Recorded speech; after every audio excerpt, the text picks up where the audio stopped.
Profesioni im I parë ever në media ka qenë gazetare, por në gazetari ka një rregull që duhet të jesh, përpiqesh të jesh sa më e pamshme.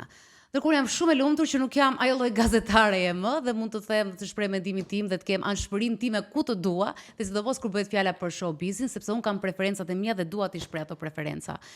Dhe sot un jam këtu me një nga këngëtarët e mia më të preferuara.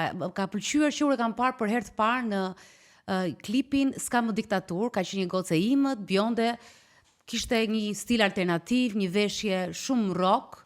Po mënyra e sjelljes, më shumë se sa veshja, ishte një sjellje që kishte një ajër ndërkombëtar, më pëlqente shumë. Dhe pastaj e ndoqa vazhdimisht, e kam ndjekur duke shijuar si një shikuese nga ekrani, derisa e takova dhe bëra kopertinën e parë me të Anabelit, dhe pastaj kopertinën e dytë, dhe nëse Anabeli revist do të vazhdonte, do të bëja edhe disa kopertina të tjera, sepse Tuna përveç se përshëndetje dhe mirë se erdhe. Mirë se dëgjej, po I dëgjoja fjalët edhe po më kthen në kohë. Po të kthej në kohë, po më kthen në kohë kur ty të kam njohur, kur të kam mirëpritur në shtëpinë time, sot ma kujtove këtë. Po, kam qenë djela shqiptare. E vërtet. Dhe po dëgjoja me vëmendje, them që edhe unë me profesion dhe me diplom jam në profesionin e gazetarisë, por fati madh që nuk e kam zgjedh këtë rrugë. Kështu që jemi me fat. Ta ka dhënë Zoti një talent. Unë atëherë dua të kujtoj vetëm një gjë nga Anabeli dhe fakti pse bëra 2 kopertina, të fakti thash po të zgjaste më shumë Anabeli revista në treg do bëja edhe më shumë, sepse të jem e sinqert ka pas një të vërtet në tregun shqiptar që këngëtarët më të shitur, të paktën nga eksperienca ime në media dhe Anabeli që ishte revista më e shitur asaj kohe, tregu shqiptar preferonte shumë këngëtarët e Shqipërisë. Kishte shumë qejf ta kishte fshinj, ta kishte aty afër, ishte më shumë kurioze për njerëzit që kishte më afër. Por ndërkohë ti kishe diçka që shumë këngëtarë të tjerë që ishin kryesisht të Kosovës nuk e kishin, të paktën atë kohë në marrëdhënie me tregun shqiptar, sepse ti ishe dhe pak dhe si e jona. Dhe në një lloj mënyre përshtypjen time ti ishe dhe Maqedonisë, dhe Shqipërisë, dhe Kosovës, por më shumë ishe vetes tënde. Ke qenë shumë e vetes tënde dhe shumë autentike në syrin tim. Dhe kjo ishte se po e mendoja hapjen, kështu që duhet ta mbaroj hapjen se kisha më shumë qejf. Po ta lap hapësirën e dur. Dhe ndërkohë unë arrita në një përfundim. Dua t'ja thjeshtësoj shumë shikuesve të Shqipërisë se ne kemi shumë qejf krahasime kur themi filania I ngjan shumë nuk e di Kristina Aguilerës apo I ngjan shumë Adele. Dhe po mendoja thash në fizionominë e këngëtarëve të mëdhenj të botës, her pas here shumë artistë këtu janë krahasuar me një artiste që quhet Rihanna. Por ndërkohë për mua në llojin tënd më e dukur më shumë thash, nëse do kishte në Shqipëri, Tuna do ishte dhe Rihanna. Sepse dhe nuk ka lidhje fare timbri zërit, është komplet tjetër gjë, por mënyra se si ti ke jetuar, autenticiteti jot, mënyra se si ti je qasur femrës, dhe ka qenë shumë reale gjithë gjëja jote, dhe mua më duket është një shprehje shumë e bukur në anglisht që e vë zemrën në mëng, your heart on your sleeve. Do të thënë, ke pasur shumë ndjeshmëri gjatë, jo vetëm në projekte, por edhe në, si thuash, në jetën tënde, edhe në jetën personale, gjithçka ka qenë aty. Edhe kur nuk thuaj shumë, ka qenë dhe nuk e pasur, ajo që më ka pëlqyer shumë tek ty gjithmonë, që nuk është se më bezdis, po më mërzit pak, sepse ne kemi shumë komplekse, ose ndoshta jemi shumë të mbyllur për shkak të artistëve, që ti ke qenë okay edhe me gabimet e tua, me defektet e tua, pra I ke lënë të shkojë, nuk e ç'a të bësh, je ajo. Dhe prandaj thoja, në një fizionomie botërore, thash më Rihanna se Tuna, e veç edhe stilit, që qa do të veshësh ty të shkon. Domethënë, mund të dalësh me tuta, me shapka plazhi apo me diçka tjetër, se ti tash I po më shem me shumë vëmendje serioze. Po dëgjoj me kënaqësi. Por e kisha menduar këtë monolog sepse realisht kam pasur gjithmonë, të kam admiruar dhe fakti që ke qenë në kopertinë 2 herë dhe do të ishte sepse shitesh edhe të kërkonin shumë. Edhe kishin të donin shumë. Dhe më vje keq që nuk është më ajo kohë. Dhe po të kishte qenë me kënaqësinë më të madhe, do t'i thoja po çdo ftesës për çdo editorial, në veçanti për Anabelin, sepse në atë kohë besoj që gjërat që I kemi bë kanë qenë hapa para. Po, kjo është madje, ja, mund ta tregoj. Do doja ta kisha tjetrën, ajo ishte. Ajo tjetra, po, ato do dalim me foto këtu në ekran, sepse në fakt unë jam pak rëmujaxhie duke lëvizur zyra. Mendova që I kisha tek zyrat e Anabelit me të tjerat, por kisha në shtëpi dhe pastaj ti e di shumë se ajo ishte ndër kopertinat editorialet më të bukura që kanë bënë. Po, mendoj që është editoriali më I bukur I Anabelit, ka qenë një super realizim artistik fantastik. Dhe shiko, ka diçka, sado që ne të mundohemi nga ana jon, është edhe gatishmëria e artistit dhe frymëzimi që t'jep dhe artisti. Kështu që ti ke qenë dhe ke një gjë shumë të mirë, pavarësisht se po ta them kështu sinqerisht, dukesh rrotull para se të filloj seti, dukesh e vështirë, se je shumë e fokusuar që të jetë gjithçka perfekte, dhe njerëz që s'të kuptojnë ose njerëz që ndoshta nuk punojnë aq shumë ose nuk e kuptojnë këtë natyrën tënde dhe i bën përshtypje. Po unë e kam thënë dhe në shkrim që sidomos të takimin e parë, që më bëri shumë përshtypje kërkesat e tua dhe pastaj kur sa ndizej kamera ti ishe aq bashkëpunuese dhe aq e fokusuar tek ajo gjëja, ai ishte profesionisti. Tash i profesionisti ka ato të vetat, dhe mati do të citoja vetëm një gjë që kam shkruar këtu. Të dëgjoj me vëmendje. Se ky ka qenë takimi i parë dhe pastaj do flasi Tuna, sepse unë tash po sillen pak edhe si fancë. Se kam dhe shumë kohë, sa kohë bën pa o parë, ne u bën. Si mi pa me vite. Me vite. Dëgju, por nuk kemi pa. Me vite. Unë të përcjell, ti besoj më përcjell nga ajo që dhe jam shumë e lumtur që po më kthen aty, se është një nostalgji e frikshme që e kam gjithmonë për fillimet e mia në Shqipëri. Jo, ki goxha fillimet Tuna dhe do flasim pak më vonë për të. Unë kam shkruar, kam filluar. Tuna ka buzëqeshje më të bukur që kam parë, e gjithë fytyra e saj ndriçon sapo dali në pa dhëm të rregull dhe të bardh. Në faqe formojnë vrima të vogla. I ke vrimat? I ke. Dhe sytë e shili shkëlqejnë. Më bën përshtypje kjo buzëqeshje, sepse rralli ashoj gjatë 4 ditëve të qëndrimit të saj në Tiranë, sepse më kujtoi atëherë që ishte shumë e fokusuar. Në pjesën tjetër të kohës, përfshihet aq shumë në procesin e photoshutit, sa hutohet, harron gjëra, shpesh nervozohet dhe shfryn lehtë për flokët, për veshjet, për orare, që vazhdove edhe sot, se nuk i kam flokët mirë, nuk jam i the ngrimjert, jam e mërzitur me ty. Dhe i thash dhe biles i thash gocave që Tuna nuk ka ndryshuar. Nuk ka ndryshuar fare, është e njëjta. Dhe për orare që duhen respektuar dhe ajo nuk është ende gati e tjerë. Dhe pastaj thot Armend Ramadani, që ka qenë atëherë artisti i grupit të flokëve, tha që mos u mërzin, tha mua, pas 3 minuta shi ule nervat. Dhe kjo është e vërtetë. Pastaj duhet që i kërkoj falje gjithë bashkëpunëtorëve, nëse kam kriju stres një ankth, vazhdoj të jem e njëjta perfekcion, i dua gjërat. Perfekcion, disa gjëra nuk kanë ndryshuar. Një shoku im shumë i mirë do thoshte, njeriu pas 18 vjetëve nuk ndron më. Është vetëm një rene madhe, e kullume, është shumë e vështirë, megjithatë, po, më ka ndryshuar amësia, roli mamit, në disa aspekte. Në aspektin e punës, në etikën e punës, them që vazhdoj t'jem, po e dëgjoja, si ke mujt më përshkruash, ashtu si që do më përshkruaj, ndoshta dhe sot, e vetmja gjë që mendoj është përparësia dhe ajo që më gëzon shumë, dhe ndoshta e ndjejnë dhe shohin bashkëpunëtorët e mi më të afërt, që kam ndryshu pak në qasjen e punës. Nuk jam aq anksioze, nervoze, mundohem që energjin ta mbaj sepse kam shumë e rëndësi dhe kam thënë, pavarësisht se çfarë suksesi mund të më garantohet, kur nuk do të kaloja më faza të tilla, kur nuk do ta shqetësoja, nuk do ta nxjerrja veten nga lëkura ime. Për asnjë çmim të suksesit, për asnjë çmim të asgjë, domethënë. Thjesht e kam luftuar këtë balancin. Në këtë aspekt kam ndryshuar. Në gjëra të tjera po vazhdoj të jem ajo. Nervozja në çastet, edhe vazhdoj që të marr nga njerëzit komente, like, qesh sa më shumë, se dukesh nice, qesh edhe në foto, edhe në video, vazhdoj të marr këtë feedback. Ishte fantastike kjo që e lexova pak më herët, duhet ta marr këtë kopje se e kam humbur diku. Do ta japun kopjen patjetër. Dhe nuk e dhën intervista, sa kohë bë pa dhënë intervista se ka kohë që nuk kam dhënë intervista, ka kohë që nuk te priveja bashkë të fundit nuk. Qasem dhe aq hapur intervistave, thjesht kam vendosur këto vite që tërhiqem në aspektin që paraqitjet e mia të jenë të lidhura me profesionin tim. Nga që edhe nuk kam pa ndonjë feedback, kohëve të fundit jam ndjerë sikur çdo intervist është dalë nga konteksti, është dhënë theksi ndoshta në gjëra për të cilët unë nuk kam interes të flas. Unë dua që të flas për muzikën time, për atë që krijoj, në rast se nuk kam qenë aktive dhe nuk kam pas ndonjë produktivitet, kam vendosur që të ri, mos ta mbaj veten atë që thon kontinuitetin, ta mbash me paraqitje, qoftë edhe me drama, skandale, no. Edhe pse e kam ditur shumë mirë që unë jam një karrem i titujve, I lajmeve, jam e vetëdijshme për këtë gjë, qoftë mira, qoftë këqija, ndër vite e kam. Po këto vitet e fundit vërtet je të rrequr dhe ke punuar fort sepse ke qenë gjithkohës objekt, si thua tash e themi, gossip. Njerëzit ka pasur interes të lexonin për ty.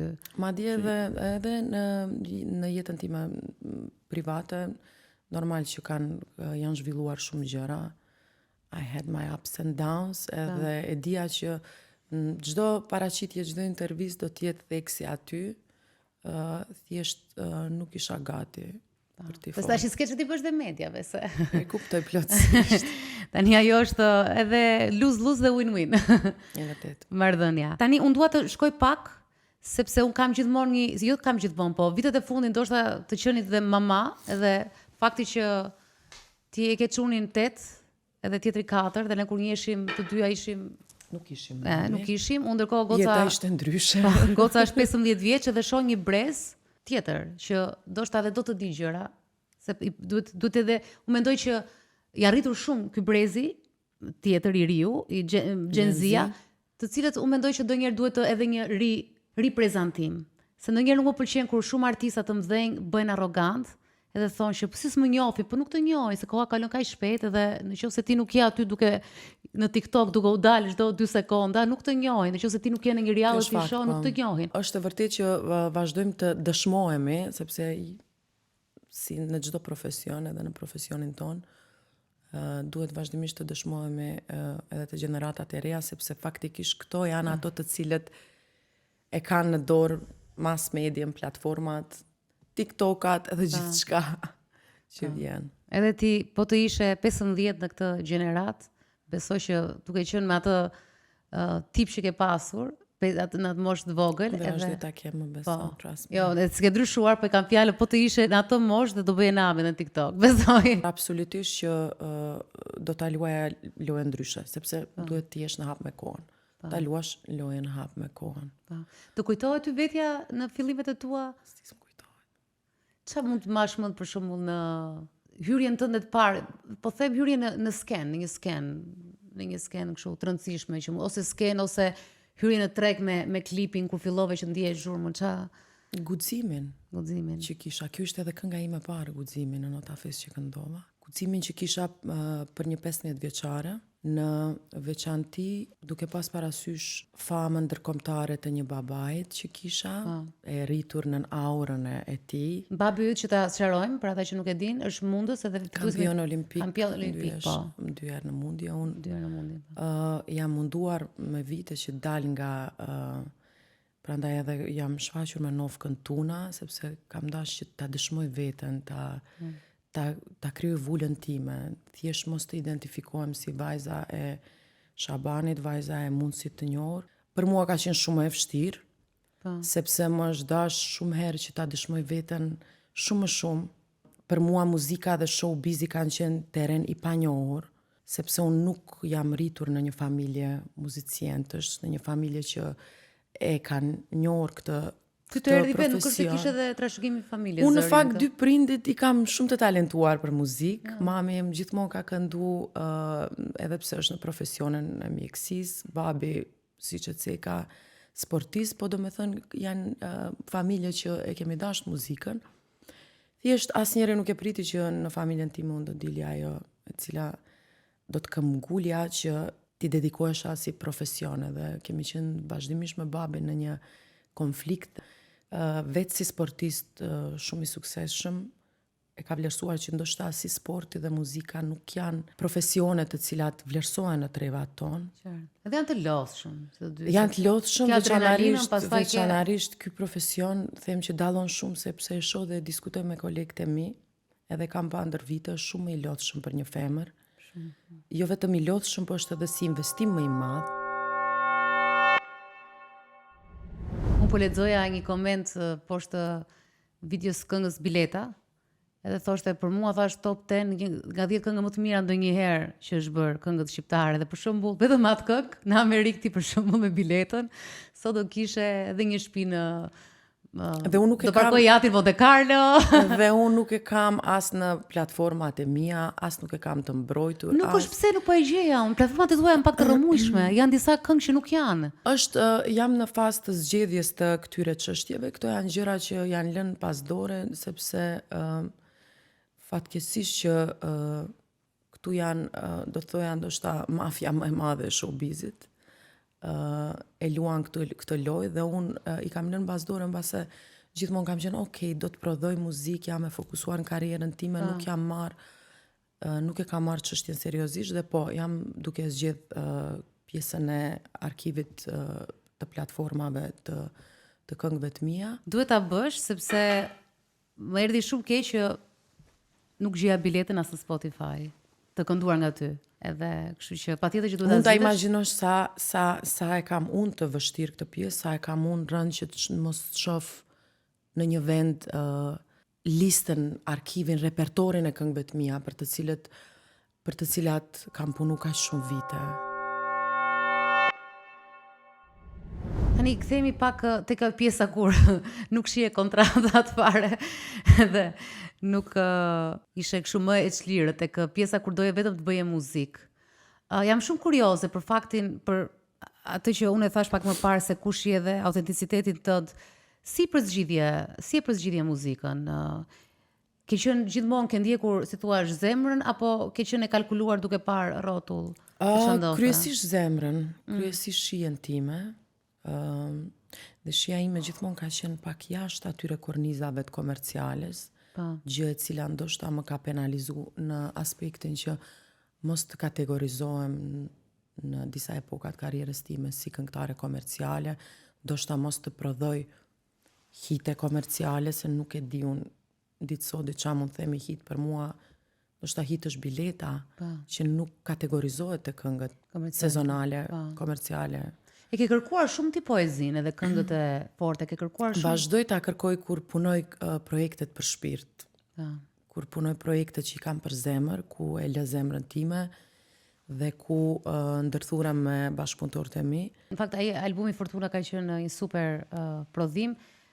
Ka qenë viti 2019 kur ka dalë recitali, edhe më ka bërë shumë përshtypje dhe prandaj gjithmonë e vlerësoj dhe respektoj shumë autenticitetin.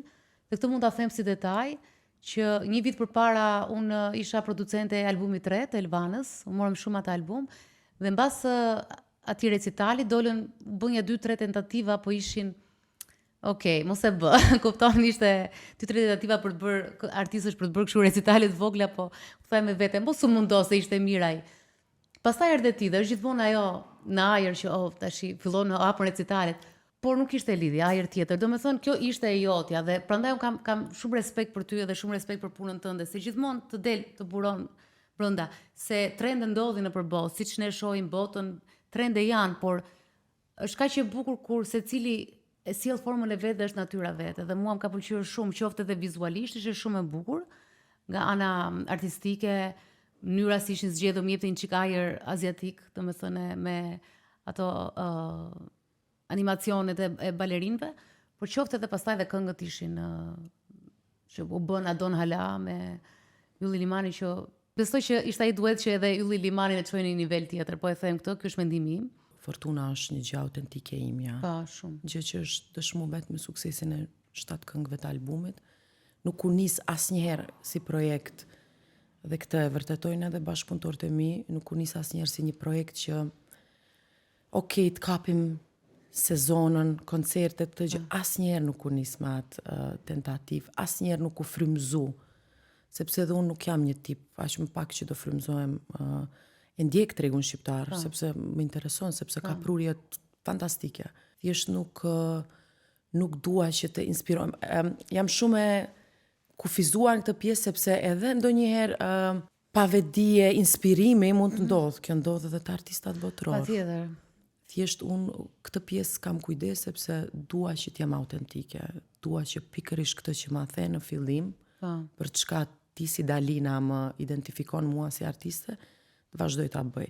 Është një situatë që Armendi gjithmonë e përmend, thotë kur punuam albumin Fortuna, tha më çoi nga tavolina mua, sepse deshe që vetëm me Aidën t'i flasësh gjërat, Sepse unë Aides ndoshta i kam treguar shumë gjëra private, gjëra, thjesht kam dash që copës e imja tjetë aty, se pa tjetër që duhet tjetë një copë e imja e jetës time. Dhe tani që më thoshtë Armendit, do e bëjmë prapë të njëjtën gjë, do më qosh nga tavolina, mu që të flasësh me Aiden. Kështu që i kemi ndërthur shpirtrat, energjit, artin ton, dhe këtë vazhdoj ta bëjmë. Ti ke prekur sukseset të mëdha dhe me këngë komerciale, por ke pasur dhe sukses me Zogun, pastaj që u bë legjend. Atëre po të ishim sot, ai do kishte miliona klikime, po të ishim në kohën e TikTokut, nuk do kishte njeri që nuk do kishte bërë diçka me Zogun, kështu që edhe atë e kape shumë mirë. Mbaj mend dhe këngën para Zogut që ka qenë I asaj, po. Këngën para saj që po pëlqeu shumë edhe luku atje, aty ishte një transformim total. Qa duje ti,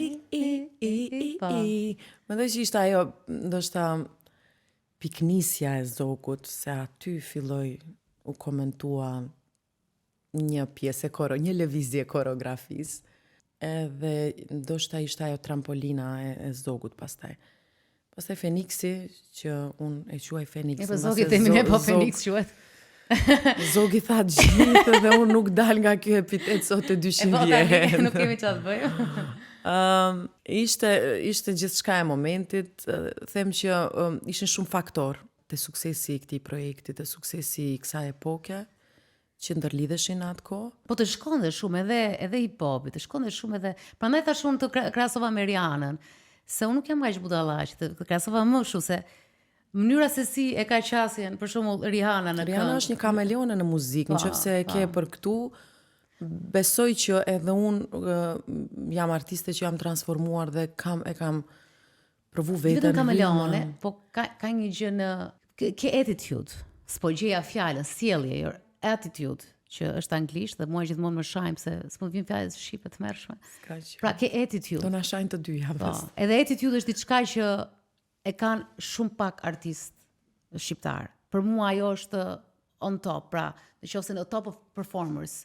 Ka performance të mirë, ka vokale shumë të mira, pastaj ka the attitude, pra që ti e di dhe ti e ke këtë attitude-ën edhe prandaj të ngjasoj me Rihanna sepse qofse ishe seksi dukeshe dhe po e them kështu duke sa për kishte bërë seks. Domethënë nuk e kishe kështu dua të bëjmë seksi, po bëj seksin, se dallohen. Qofse ishe bërzitur ose dukeshe ndonjëherë sikur sa për kishte bërë një sherr të madh dhe e reflektoi këtë dhe kjo attitude kaq natyrale që të ka ardhur ty, kjo ishte ajo që më në fund e gjeta shpjegimin, kjo ishte ajo që më ka pëlqyer te mënyra se si ti qaseshe në klipe dhe kjo pjesa të ka shkuar shumë. Ka qenë e bukur, e gjithë gjendja e krijuar, gjithë fabula, e gjithë atyre asaj kohë atyre klipeve, ka qenë fantastike. Po, ndoshta ky attitude-im, stili, guximi në atë kohë për të bërë gjëra të cilat ishin tabu, ishin pak riski, ishin thik me 2 teha, ndonjëherë jo me 2 më shumë teha. Unë do I merja për sipër. Bëj plan, ke bëre me plan atë fazë apo të erdhi dhe? Nuk është që I kam bë me plan. I kam bë disa gjëra të cilët, shumica e gjërave kanë ndodhur rrjedhshëm. Për disa gjëra e mbaj mend kam këmbgul shumë, sepse kam thënë whatever, edhe nëse vëm këtë pjesën klip ose nëse bëjmë, e di që mund gjykojmë, po kjo është humori im. Do me thënë, kjo jam unë. Do ta mbaj bisupe. Edhe ndoshta ka qenë shumë e vështirë për ta mbajtur bisupe, ndoshta shpeshherë nuk I kam nuk I kam përjetuar mirë dhe komentet e të gjitha, po thjesht I kam guxuar dhe vazhdoj t'i guxoj gjërat sa I përket artit dhe muzikës. Besoj në atë fazë, po I daj me bloqe në mendjen time, në këtë fazën e Feniksit, pastaj ishte një bashkëpunim me Getoarin dhe ai ishte mbyllja e fazës, MMV-ja? MMV. Mbyllja e fazës. Po pastaj ç'a ndodhi? Se duk sikur kishte një shkëputje. Pastaj. Mbyllja e fazës. Cilës fazë? Ishte faza ishte një, domethënë, siç I themi ne në kështu bombardim, filloi me atë, pastaj ishin 2 këngë bashkëpunime me Kozman, më duket ishte edhe një tjetër që Holla, po. Holla që ishte në një varg në se përshkrimet e mia janë autentike të mia. Ishte edhe MMV-ja. Tu filluam të ndajmë rrugët thjesht. Unë kisha nevojë për një karikim artistik, për një pushim që të risjell një verzion tjetër, se like u shtrydha, u konsumova me komplet epokën e Feniksit. Dhe unë e pash që nuk ishim on the same page me Kozin, sepse unë nuk isha për të bëmë fast food, për të prodhu vetëm hajt. Kisha nevojë për një tërheqje. Dhe mbaj mend që më vonë e kam pritur shumë tashia, sepse ishte zhurmë e madhe dhe isha kurioze të dija se është e vështirë kur ke atë lloj zhurme edhe publiku ka... E pash para disa ditëve atë projekt, ma lëshuan miqtë e mi se shpesh këtë ma bëjnë. Like, një retrospektiv. Ulem, shkoj për qef, ulem edhe fillojnë bëjnë kështu retrospektiv. Po pse ta bëjnë këtë? Shi qa ke bë. Ma kujtojnë sa revolutionary gjëra kemi bën atë kohë. Dhe është, ndonjëherë duhet ma kujtojnë, sepse kam pas momente që, ka pas moment që më kanë unë vonë tani jam fut në komentet edhe i kam lexu për shembull feedbackun edhe vlerësimet e njerëzve për albumin Fortuna. Sepse nuk është që e bëj. Nuk është, sepse aq shumë lodhem ndonjëherë nga një projekt, sa që kur del them nuk du të gjoj më. Realisht kanë qenë gjëra shumë revolucionare në atë kohë. E zaurohesh domethënë mbasi mbaron projekti që nuk e dëshirë më të dish për të mbasi e nxjerr. Aq shumë jepem, aq shumë involvohem, aq shumë e lë shpirtin aty, sa që vi në një pikë që lodhem, them, tani është në duart publikut. I don't wanna know about this anymore. Kjo është ajo pjesa e vështirë se when you set up, kur i vë vete standarde dhe kur ke bë gjëra të standardeve tilla, pritshmëritë e njerëzit janë gjithmonë high, sa që unë kur vi në një projekt, jam viteve të fundit kjo më ndodh, shumë e kalkuluar, shumë e matur, unë ndoshta kam shumë këngë të gatshme në folderin tim që nuk kam guximin ti hedh, sepse e dua apo të njëjtin impact. Po kjo kalkulimi mos ta prish atë gjë që ti ke pasur gjithmonë. Ndoshta dhe e prish, po edhe më mirë nuk do të kisha prodhu gjëra average se sa ti nxjerr. Atë që po e mësoj lately është që po futem pak në lëkurën e publikut, gjërave të thjeshta, po dëgjoj pak më shumë, se kam kuptuar ndoshta ku i kam mangësit, sepse natyrisht më intereson pjesa artistike, po më intereson edhe ajo komerciale, sepse në fund të ditës ne artistët dhe unë jetojmë nga ky profesion, dhe normalisht që duhet ta mendojmë edhe materializimin, monetizimin e gjithë kësaj gjëje, kështu që po mundohem të bëj një këtë balans. Hiq më larg e kemi rastin me Dytonin, që është komplet gjë tjetër, ai është një djalë super i mrekullueshëm. Ai është një gjë komplet e kundërta e imja, që është me një sens super commercial të publikut, jo rastësisht edhe këngë që po nxjerr çdo muaj, po nxjerr hite. Dhe më thot dëgjoj, se ti nuk po dëgjon. Like, do dëgjoj kësa ere, kam vendos me dëgju, me Zotin përpara. Kur thua këtë me Zotin përpara, sepse dhe unë qesh me disa gjëra që bëj këtu në Andale dhe them Zoti para, se mua nuk janë në natyrën time, po qesh ti me vete për shumë, kur është një këngë që të thot tjetëri që kjo bëhet virale, dhe kënga me Dytonin është bërë virale. Sa ka dalë dhe po bëhet virale është në për TikTok. Bile Dytoni edhe Gulo, tek shkruajsi që janë, më thanë, tha dëgjon, ne të kemi tani ty referencë, nëse është një hit, dhe ty s'të pëlqen, ne e dim që është hit. Por ti je një individ që prap do dalesh te natyra jote, prap do shkosh te do i kesh të fazën, dhe unë nuk e di, unë e ndjej që ti do shkosh tek tërheqja, domethënë pull push, si thot. Si është ajo shpreha, shtyje dhe tërhiq. Kështu që prap ti do e shtysh këtë fazë dhe do shkosh në fazën, do shkosh në një fazë me Armetin prap me Aidën. Aty jemi. Aty jemi në proces.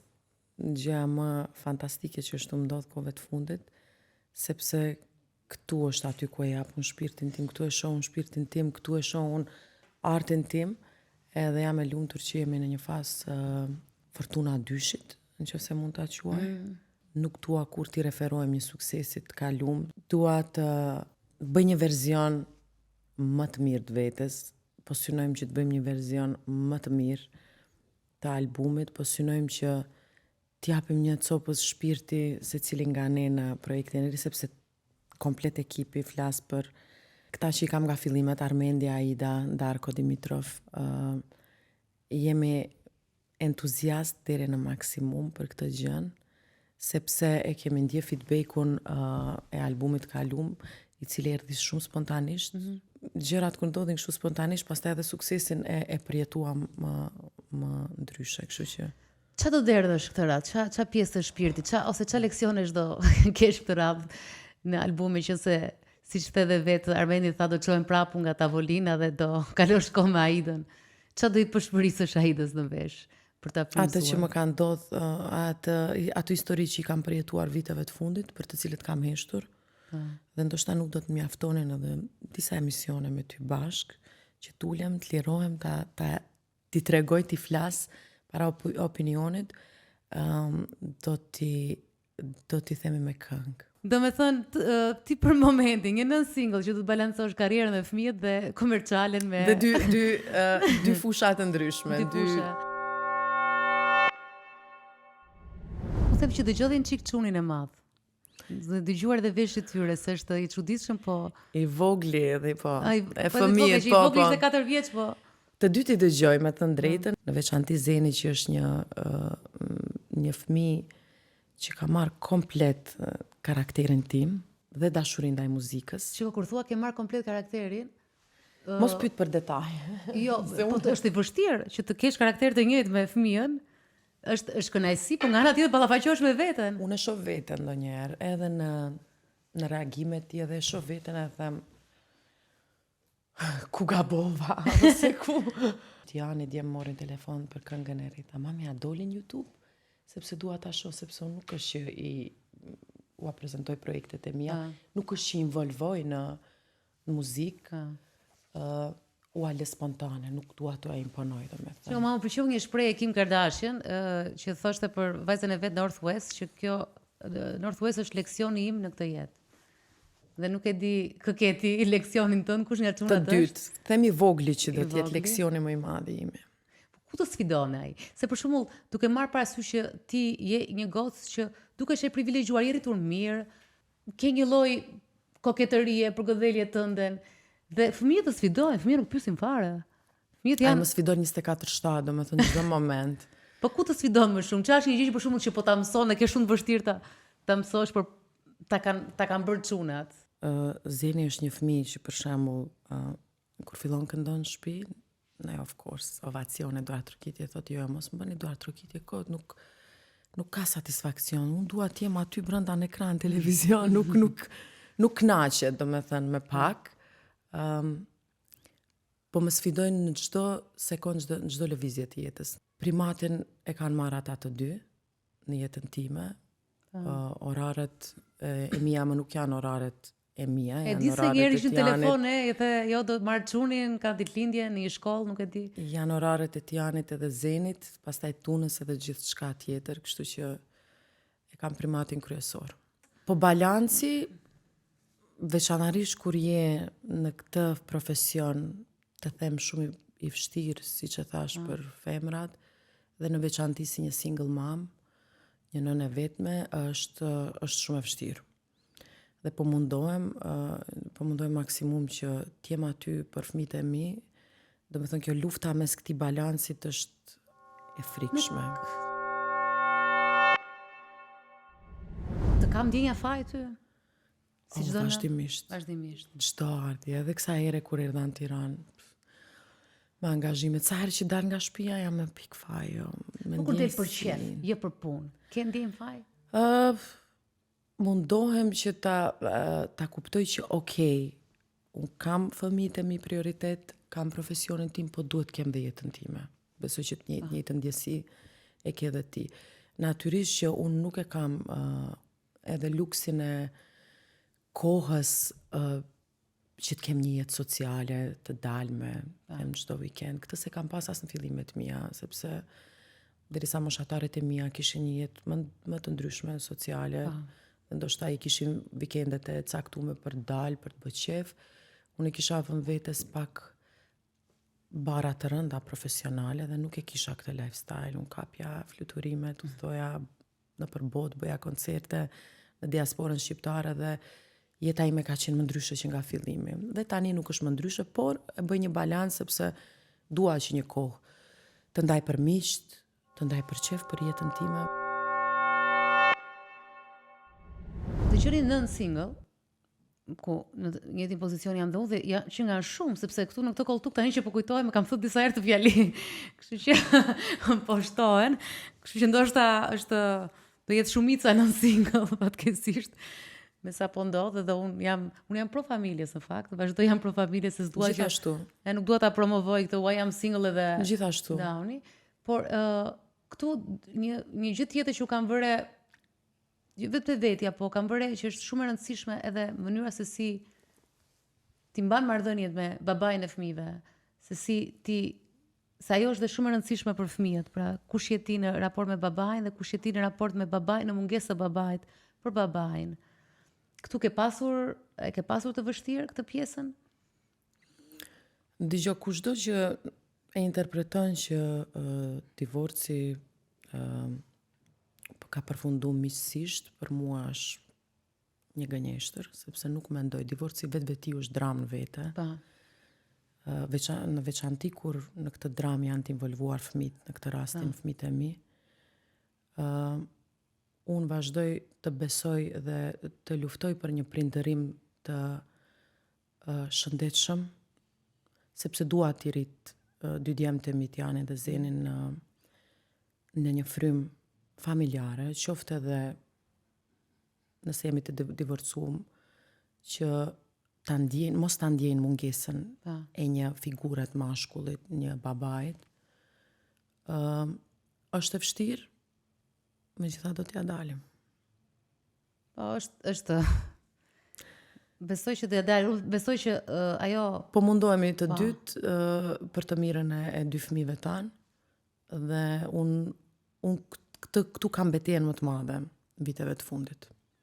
Sepse unë me Patrisin u divorcuam në shtatzanin time të dytë, që ishte një vendim shumë i vështirë në atë kohë, sepse në atë kohë nuk ishte vetëm betejë e divorcit, e shtatzanisë që po prisja një fëmijë të dytë, ai ishte zgjedhja e dur, sepse kisha edhe mendime dhe opinione të tilla që ndoshta nuk ishte gjëja e duhur.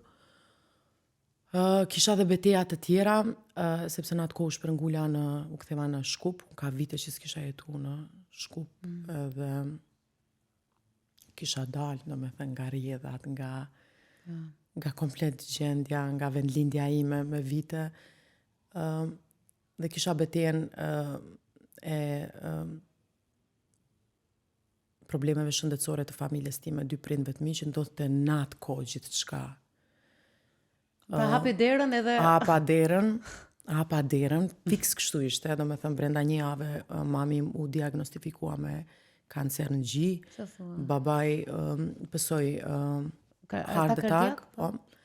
Edhe unë isha shtatzan dhe fillova në shtatzani, prandaj Zeni është Zen, sepse ishte lufta ime për Zen, për balansin që të mbaj gjendjen time shpirtërore, që ta përgatis vetëm për rolin që kisha tani si një nënë e vetme.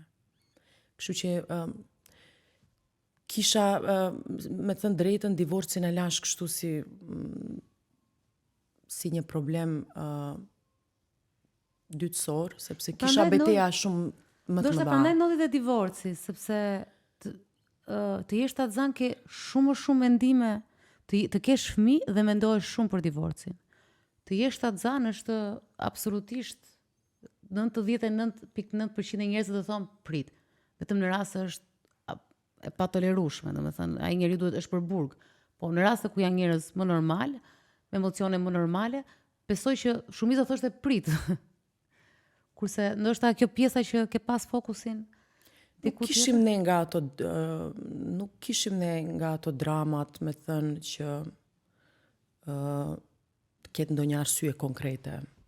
Thjesht ishin akumuluar shumë gjëra, jo vetëm shtatzanis, ishin akumuluar edhe gjëra më herët. Po është guxim i madh, thuash, po ishte guxim i madh, ishte guxim i madh saqë edhe sot kur e shoh nga një perspektivë tjetër, dhe what the fuck, sa mund t'jem.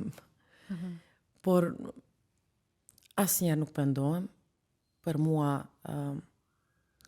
një nën duhet të jetë e lumtur para se gjitha që ti rrit 2 fëmijë të lumtur.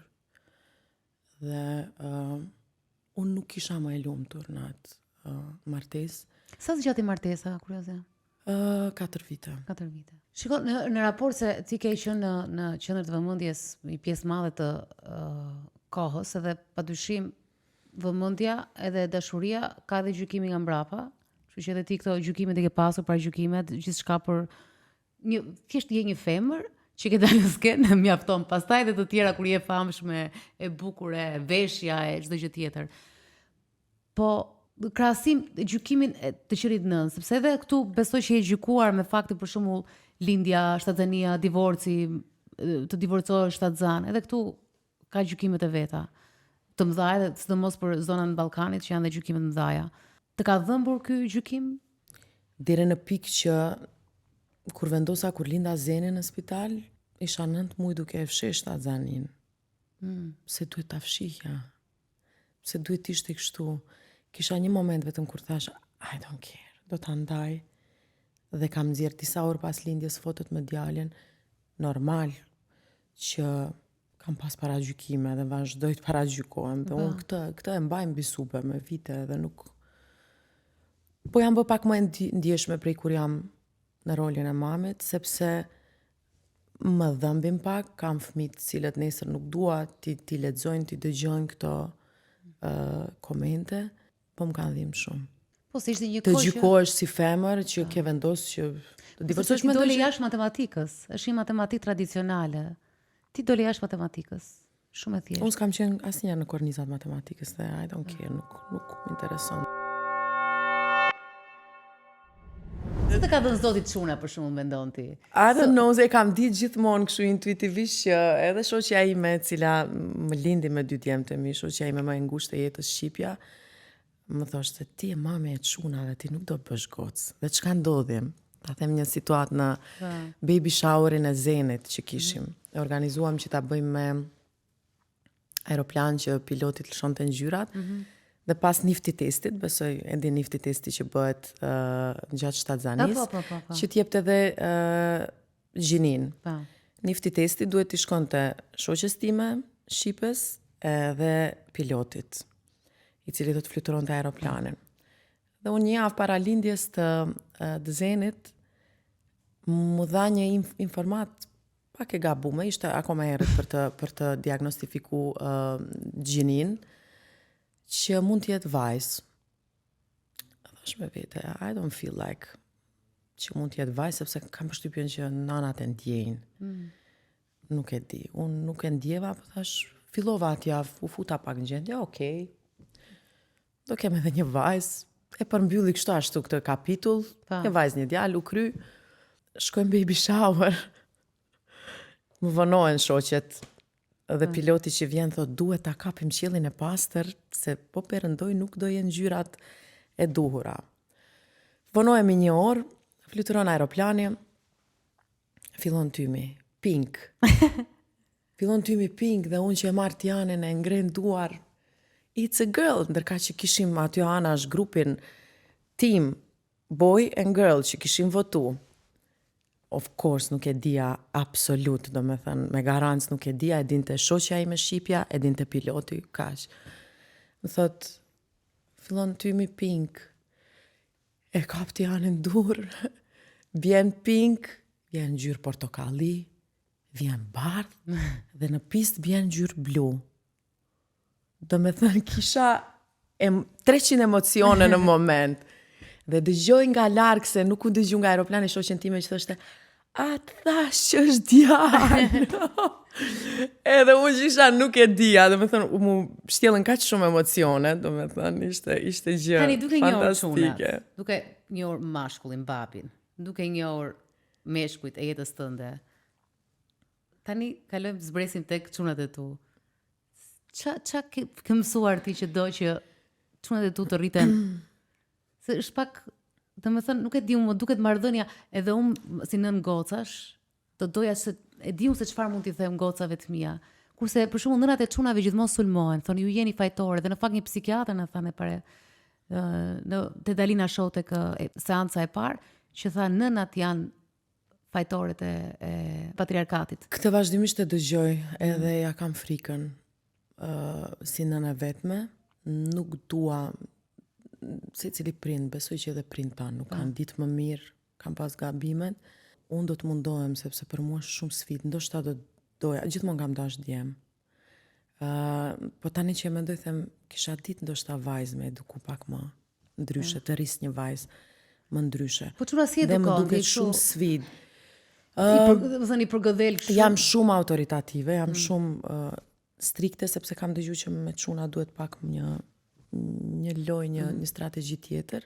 I mëson të bëjnë gjëra vetë? Po, që t'jenë independent. Me të parin besoj që gjithë se cili prej neve bën një gabim, e dëgjoj shpesh nga prind. Zeni për shembull është më i pambarur, thjesht janë shumë të lidhur me mua. Zeni ka një gjë që është një motivus jashtëzakonshëm, tani edhe Tiani po bëhet si ai, më thot, mos dil pa make-up. Mami ti je më e bukra në botë, ta dëgjosh nga djemt këtë, besoj që edhe vajzat kanë kënaqësinë vetë se dëgjoj nga shoqet e mia dhe e di që është komplet një rrugtim më ndryshe, po Zeni më thot, mami je shumë e bukur, ose kur dal ndonjëherë kështu shpejt, mami kështu do dalësh e pa lyme? Thash, po vëj make-up. I them, po i kam makini, vë pastaj. Mos haro del të dera, të lutem lyu, dil. Do të thënë ai presioni që të shohin. Djemt janë një emocion komplet ndryshe. Unë nuk mund ta krahasoj me pjesën tjetër, po është një gjë komplet, një presion pozitiv që t'japin dhe sfida madhe për mua dhe Patrisin në këtë rast, me të cilën shumë pika nuk jemi në të njëjtën faqe. Është e vështirë kjo mos t'jesh në të njëjtën faqe? Është shumë e vështirë. Po në këtë rast, ti i mban apo jo fëmijët? Po, fëmijët më takojnë mu, po sa i përket ditëve dhe kohës që duan ta kalojnë, unë asnjëherë nuk kam cënu sa herë që fëmijët kanë dashur të kalojnë kohë. Mund t'jetë mërkur, mund t'jetë ende, mund t'jetë... Asnjëherë, nuk kemi sipas ligjit të gjykatësit, nuk kam dash të jetë kështu, ndonjëherë kam pas momente që kam thënë, ndoshta jo rastisht ekzistojnë këto lloj institucione që duhet t'i përcjellim. Unë kam lënë fleksibile, kam dash që t'jemi në një pikë që nesër edhe fëmijët vetë vendosin, edhe mos ta ndjejnë asnjëherë mungesën, e cili do prej neve. Ato rrumurat i mbajmë ne mbi supë. Pastaj janë gjëra tjera të cilët nuk do i flisja dhe kam vendosur që t'i mbajnë heshtje sfidat e mia vetë, si nën që i kam shumë të vështira. Kam një pyetje për është shumë interesante kur duke qenë se jeta jote ka qenë në publik të drejtën, nga këto është kjo kopertina, një pjesë e jetës tënde private, një tjetër u bë shumë klipe. E ke të gjithën të arkivuar në Google. Po, e ke të gjithën arkivuar. Po më ka bërë përshtypje zgjidhja jote e meshkujve, edhe pse të kjo kopertina i përkiste një martesë shumë të shkurtër që ke pasur dhe nuk është se njohim shumë, edhe as publiku një shumë për martesën tënde të parë. Pastaj ishte lidhja publike me Kosman dhe pastaj lidhja me Patrisin, që edhe ai artist, po një artist i thjesht. Kosmani nuk ishte aq i njohur sa ty, absolutisht nuk ishte famën tënde, dhe një njeri tjetër i pa njohur. Dhe ti si e ke dashurinë, dashurosh me syt apo me një buzëqeshje, sepse tipa e të ndryshëm, por kështu financiarisht po të marrësh atë pjesën e që thon tash, jo, gocat e bukura e marrin gjithmonë, do të thënë duhet të jenë çuan të një kategorie, të një pushteti, të një fushie financiare. Nuk shoh këtë gjë. Unë kam qenë alfa femër nga fillimi. Një femër e pambarur nga 15 vjeç që kam fitu vetë, i kam bë gjitha gjanat. Kështu që mua nuk më është nevojë asnjë një partner në të cilin do të mbështetem, ndoshta moralisht po. Ndër vite kam kuptuar që ndoshta edhe të kishte qenë ndryshe. Kishte qenë ndryshe edhe për mua në shumë aspekte të karrierës, këtij profesioni të vështirë, dhe jo rastisht që artistët femra në këtë profesion zgjedhin partnera të tillë. E pas ke vlerësu shumë mirë që nuk është larg mendjes nga ajo që ndim për mua që unë jam dashur, kur e du njeri unë e du me zemër dhe nuk është që kanë interesuar. Po mi përshtypje sikur mund të jetë vetëm një buzëqeshje edhe e lezetshme ose një gjë që ta kthen ti dashurohesh. Sikur ke një lloj poezie poezi e Aida Baraku, po jo të dhimbshme, brenda teje Kështu që nuk më ka lënë asnjëherë për shtypje kjo pjesë. Po, më pëlqeu që ke marrë një mësim nga kjo pjesa. Besoj që kur nuk është vonë për të mësuar gjëra. A je sigurt? Vetes. Varësisht sa i gatshëm të mësosh. Ke frikë nga zgjedhjet e ardhshme? Jo, nuk kam frikë. Sepse tani si mami, në rolin e mamit dhe me prioritetet tjera, i hap syt, jam shumë vigjilente për gjëra dhe zemrën e lë pak anash, emocionet, i mendoj gjërat pak më ndryshe. E vërtet që të ndodh kjo kur je në shtet çuditshme, nuk është komplet jetë marrëdhënie. Dhe edhe besoj që edhe mashkulli që hyn në jetën e një gruaje single e di. On top janë fëmijët, edhe mua bilet ka bërë përshtypje ato histori më duken të rralla historisht gra që realisht vën partnerin para fëmijëve, gra që ridashurohen prap. Them si e bëjnë. Por nga ana tjetër mendoj që disa njerëz që kanë një pattern, një habit të dashuruarit nuk e dia ndryshojnë. Domethënë duket si e pabesueshme, siç më duket edhe për mua komplet, se në këtë pikë jemi njësoj, që të them, unë tani do marr të gjej atë, se unë e kam thënë dhe këtu publikisht, dua 1 miliarder, u lodha. Unë vazhdoj pavarësisht gjithë eksperiencës time, unë vazhdoj të besoj në dashuri, edhe vazhdoj të besoj në 2 persona, në 2 njerëz të cilët din të bashkë luftojnë në një arenë. Nuk kam humbur asnjëherë shpresën në këtë aspekt, thjesht jam bë pak më vigjilente, më koshiente të them në vendimet mia. Do shihje një martesë tjetër ose një? Nuk e di se kam menduar. Nuk e kam menduar këtë. Se ke menduar? Se kam menduar, më pëlqen familja. Unë gjithmonë kam qenë familjare dhe ndoshta kur në jetë nuk do ndoja që t'ishte më ndryshe në rastin tim. Nuk kisha sakrifiku familjen për asnjë gjë në jetë. Ti gjatë gjithë intervistës dhe çuditshme në çdo gjë që flet shkon ke shumë instinkt maternal, instinkt mëmësor. Domethënë çdo diskutim edhe tek muzika në një moment e çon te kalamajt. E çon gjithmonë te fëmijët. Thjesht në këtë pikë pyetjen që më parashtrove nuk e kam menduar asnjëherë, nuk e kam menduar në këtë pikë, sepse fëmijët i kam në moshë që nuk do t'ju sillja ndryshime të këtij lloji, nuk do doja që kur t'i lëndoj, e kam frikën më të madhe. Po nga ana tjetër jam e hapur në aspektin që dashuroj, që t'jem e hapur për një lidhje, që t'jem e hapur për diçka. Je konservatore kur bëhet fjalë për çfarë duhet të dinë fëmijët e tu për ty? Se ka nëna që jam më konservatore se që ja për shtypje. Të prezantojmë të dashurin e ri, të prezantojmë të dashurin e ri. Me Simonin u ndava, por ky është Andrea.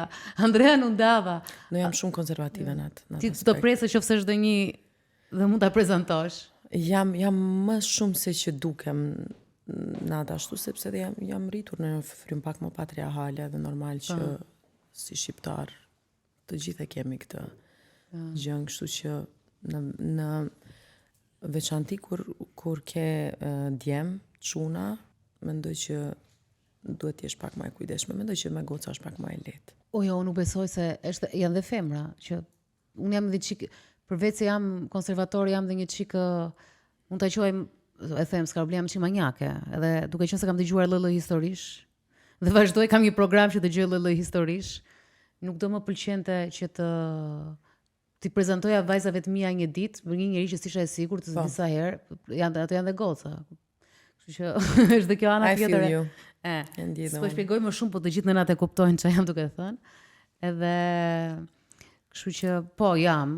Pastaj edhe nuk kam se të dinë, nuk dua të luaj, unë kam edhe një mendim që nuk dua të luaj adoleshenten e thyer me fëmijët e mi, unë jam në natyrë. Kështu që ai është një vendim që marr unë romantik, dhe kur të jetë, nëse do jetë një gjë, do t'ja them ndryshe këtë pjesën e adoleshentës së përgëdhelur, dashurova këtë, më la ky, është le ta shijojnë ata atë moment, ato janë adoleshente, le të vuajnë ato dhe të rriun me vuajtjet e tyre dhe me heartbreaks të atyre. Mos merr edhe me heartbreaks atë një gruaje 40 e ca vjeç.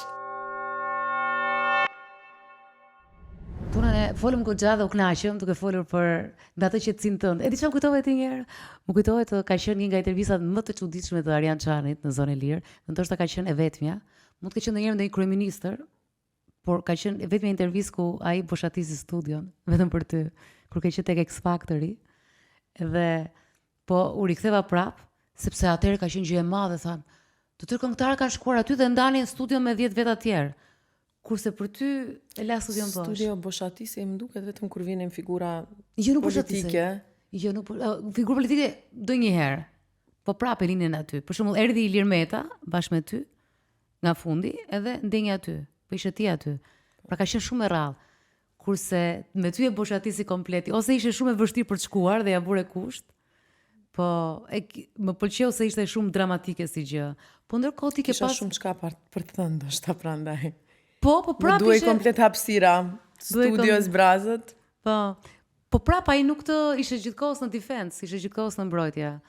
Mbaj mend ai kishte një portret që domethënë gati prisje, sepse Deçani atëherë ka qenë kontroversial edhe të gjithë e dinin, kurse ti ishe gati, kështu që Ndisha në një moment karrierës që e dija që mund vinin pyetja nga më të ndryshmet, mandje edhe frika që nga paragjykimi se si do të interpretohet intervista ime, një sërë paparazzi, lajme, gjëra kishte në atë kohë, kështu që po, edhe përmendeshe shumë, edhe përfliteshe shumë, dhe ti e dije që Çani nuk do të kursente në asnjë nga këto përmendje. Un kam fiksi vetëm 3 pyetje që kisha nga të rinë tu, po janë 3 pyetje që janë shumë pyetje showbizi të shpejta që do t'i bëj që janë pyetjet e fundit. Mbosu Trump si te Çani. Po janë pyetje që qarkullojnë në showbiz, tash unë e kam fiksim, thash të bëhet nga 3 pyetje showbizi. shoot. E para gjithmonë ditë her pas here në media që jo je prishur me Norën, jo je pajtuar me Norën, a ka ndodhur ndonjëherë apo ka qenë gjithmonë një marrëdhënie? Nuk ka ndodhur asnjëherë. Nuk ka ndodhur asnjëherë me Norën. Këto kanë qenë keq interpretime të mediave, këto kanë qenë ndoshta dhe indikacione për të dhënë një imazh të gabum nga njerëz të cilët ndër vite më kanë bësulme në karrierë, sepse siç thash, emri im është një karrem për i lajmeve, edhe shpeshherë këta njerëz janë munduar që të kapen në momentin tim, të përgënjeshtojnë situata, të shpifin, dhe shumë herë jam përmbajtur. I kam premtu vetes një gjë, nuk do të lë asnjë gjë të arkivume për djemtë e mi, sepse do ja lë kohës.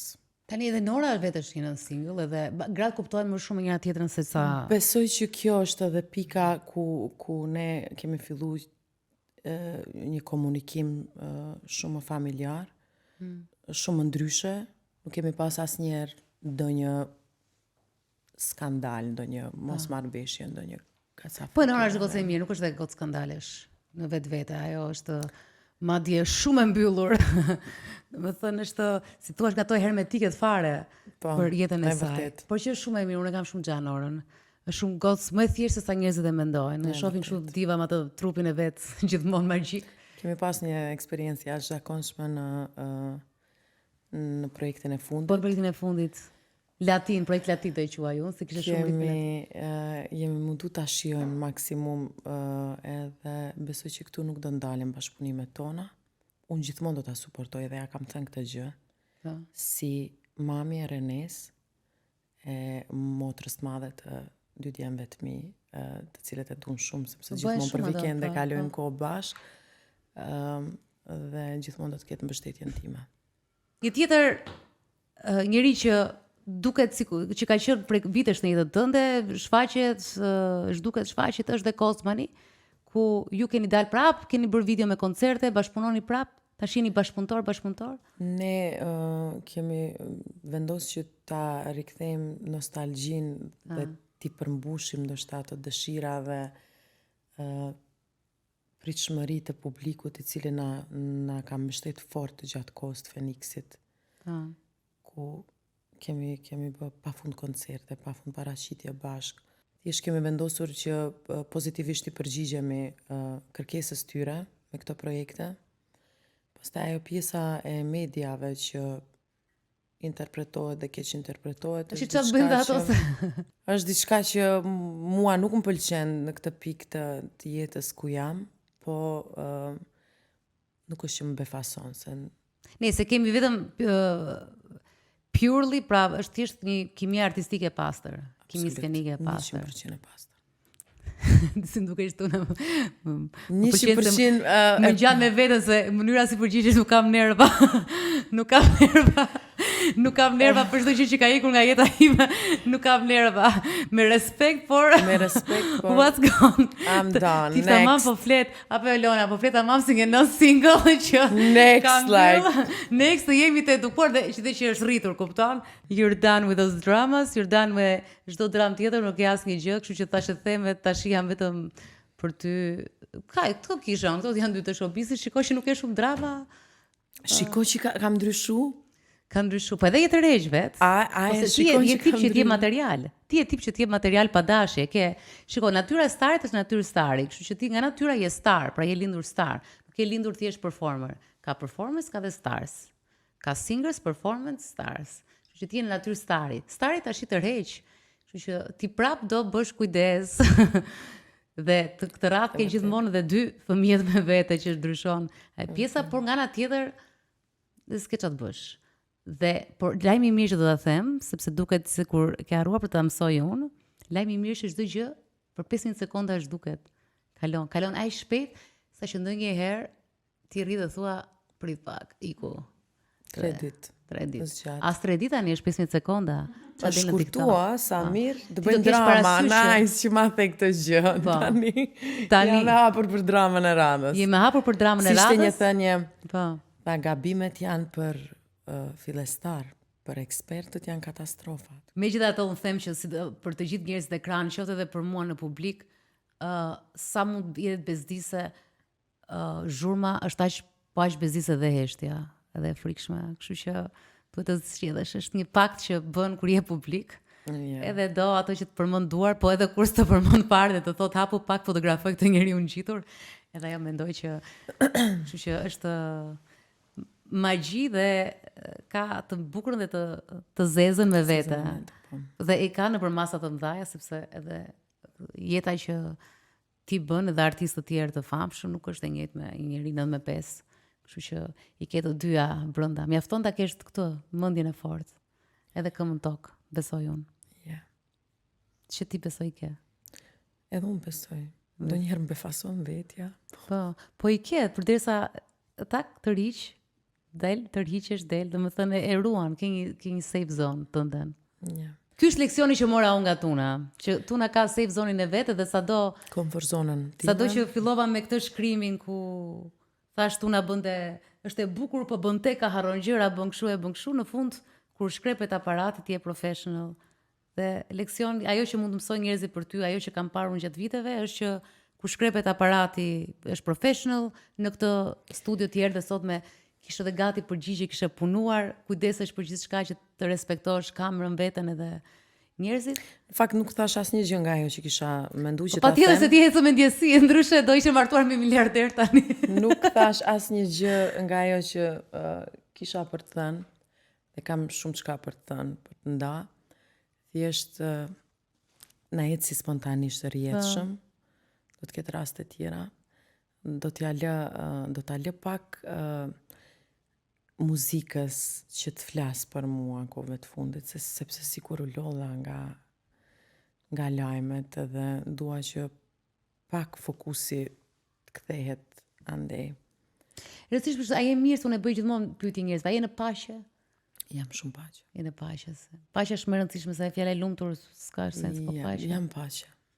Mendoj që e kam arritur pikën që jam në paqe. Kur s'ka asgjë në stomak të mund, kur s'ka asnjë rëndes. That's the best feeling. Kur harron harrova ta mendoj atë gjën që përgatitesha ta mendoja. Po, jam. Super, po kjo është fitore. Tani unë të uroj vetëm suksese me klipet. Edhe të lutem apo qafo shumë Armendin sepse e dua shumë. Patjetër. Edhe mezi po pres albumin. Patjetër. Nuk do më shgënjesh, është e sigurt. Aty nuk gabon, s'keni gabuar ndonjëherë. Edhe kaq. Ta mbyllim tani sepse unë tamam kam qenë një fanse sot. Kam qenë shumë fanse. Faleminderit. Andale!